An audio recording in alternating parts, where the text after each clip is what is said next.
Operation lotus या operation कमल, इसका हमेशा से यह अर्थ कभी नहीं रहा कि सत्ता के लिए विधायकों की जोड़ तोड़ हो। 2008 में पहली बार कर्नाटक में सरकार बनाने के लिए 3 विधायक कहते हैं बीजेपी के लिए कम पड़े थे। तब बीजेपी ने कांग्रेस और जेडीएस के 7 विधायक तोड़े थे, जिन्होंने इस्तीफा दिया। दोबारा उन सीट पर चुनाव हुआ, बीजेपी की सरकार बन गई। इससे पहले ऑपरेशन लोटस का इस्तेमाल असल में चुनाव के दौरान हुआ था। तब कहते हैं प्रचार के दौरान पार्टी को जिताने के लिए घर घर तक पहुंचने को ऑपरेशन लोटस, ऑपरेशन कमल का नाम दिया गया था। जब सरकार बनाने के लिए हर विधायक तक पहुंचने की कोशिश होने लगी तो इसे वही नाम दे दिया गया, ऑपरेशन लोटस। क्या महाराष्ट्र में अभी यही हो रहा है? क्यों इसे ऑपरेशन लोटस कहा जा रहा है? इसे 2 शहरों की कहानी से समझते हैं। ये 2 शहर हैं मुंबई और सूरत। महाराष्ट्र में उद्धव ठाकरे के घर के सामने हनुमान चालीसा पढ़ने की मांग को लेकर जेल तक हो आई ये निर्दलीय सांसद नवनीत राणा। मंगलवार को मुंबई से दिल्ली के लिए चली, हवाई जहाज में ही हनुमान चालीसा पढ़ती दिखी। दिल्ली में जब जमीन पर उतरी, महाराष्ट्र में उद्धव ठाकरे की सरकार के पैर जमीन से हटने के दावे करने लगी कि उनके पार्टी के विधायकों को भी उनके ऊपर विश्वास नहीं, उनके नेतृत्व पे विश्वास नहीं। तो जो संकट मेरे महाराष्ट्र पे आया है, वो संकट दूर करने के लिए हनुमान चालीसा तो बनता है, करता है। मैं फ्लाइट में भी आते आते 11 बार पढ़ा। मेरे महाराष्ट्र से संकट दूर हो, उससे मैंने प्रार्थना की है हनुमान जी से। 26 विधायक सूरत में है, सरकार की सूरत क्या होगी, कैसी बदलती हुई? सरकार की सूरत तो उसी दिन बिगड़ गई थी और विधायकों की जिंदगी और महाराष्ट्र की जिंदगी उसी दिन बिगड़ गई थी जब ये महाविकास अघाड़ी बनी थी। महाविकास अघाड़ी के सियासी भविष्य को पिछाड़ी करने के लिए जिम्मेदार एकनाथ शिंदे सूरत के इसीलिए मेरिडियन होटल में हैं।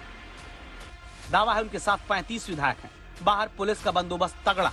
वजह, एक बहुत बड़े राज्य की सत्ता को हिलाने का सामर्थ्य रखने वाले सत्ताधारी दल के विधायक इसी होटल में मौजूद हैं, जिसे संजय राउत ऑपरेशन लोटस का हिस्सा कहते हैं।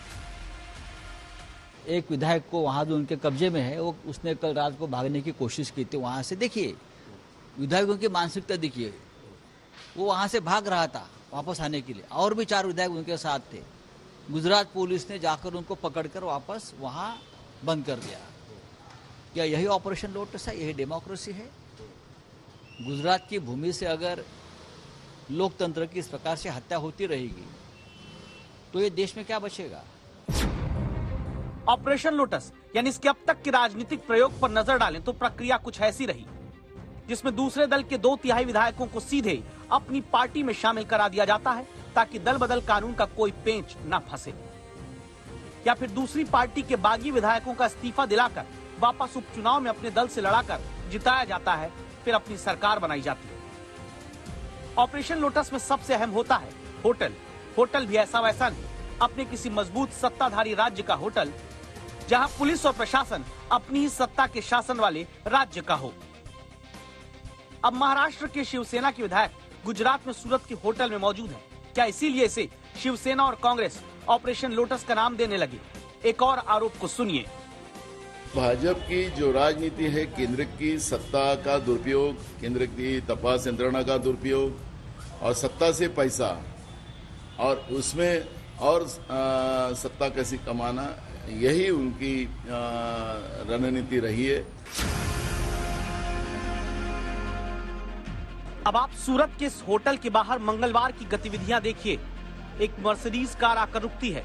ये कार महाराष्ट्र के नंबर की है। यहां मौजूद आज तक संवाददाता सौरभ वक्तानिया ने जानकारी दी कि सूरत में ली मेरिडियन होटल में 4 तरफ से एंट्री है। चारों तरफ पुलिस का कड़ा बंदोबस्त है। होटल में महाराष्ट्र से आने वाली कार को सीधे एंट्री नहीं मिलती। महाराष्ट्र से आती कारों में सवार लोगों को अपनी पहचान पहले साबित करनी पड़ती है। जैसे महाराष्ट्र के नंबर की इस कार में बैठे मिले व्यक्ति का नाम है संजय कुटे। ये महाराष्ट्र में बीजेपी के विधायक हैं, जिनकी कार को सूरत के इस होटल में एंट्री से पहले रोका गया। फिर एक पुलिस अधिकारी आते हैं। ये आकर बीजेपी विधायक वाली इस गाड़ी को होटल में भीतर जाने देने के लिए बाकी सुरक्षा कर्मियों को कहते हैं। संजय, डॉक्टर संजय कुटे को लेकर सवाल जब आज तक संवाददाता साहिल जोशी ने संजय राउत से किया तो इनका जवाब सुनिए। संजय कुटे वहां पर देखे गए, जो देवेंद्र फडणवीस के नजदीकी हैं, वो वहां पर रिसोर्ट पे पहुंचे हुए और उनको वहां पर देखा गया। मुझे मालूम है ना, यही ऑपरेशन लोटस है ना। आपकी ताकत वापरो, सब कुछ करो और ऑपरेशन करो, ये नहीं चलेगा ये।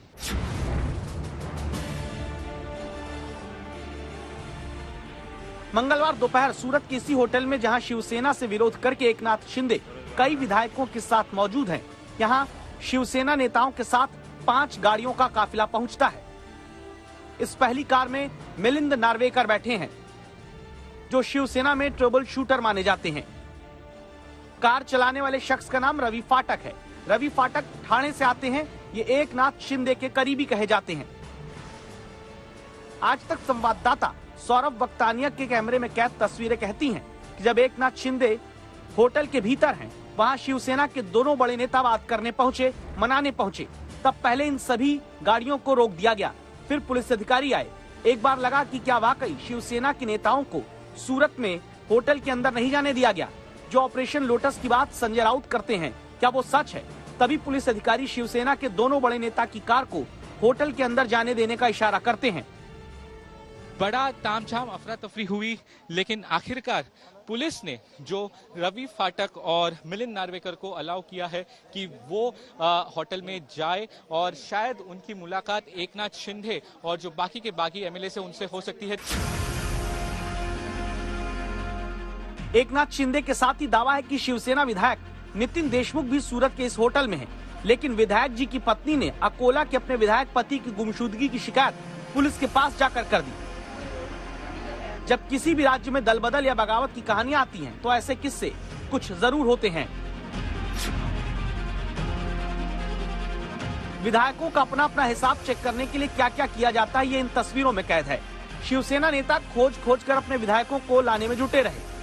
शिंदे समर्थक 3 विधायक, जिसमें मंत्री दादा भुसे, पूर्व मंत्री संजय राठौड़ और विधायक संजय बागर हैं, इन्हें सेंट्रल मुंबई के होटल से मातोश्री लाया गया।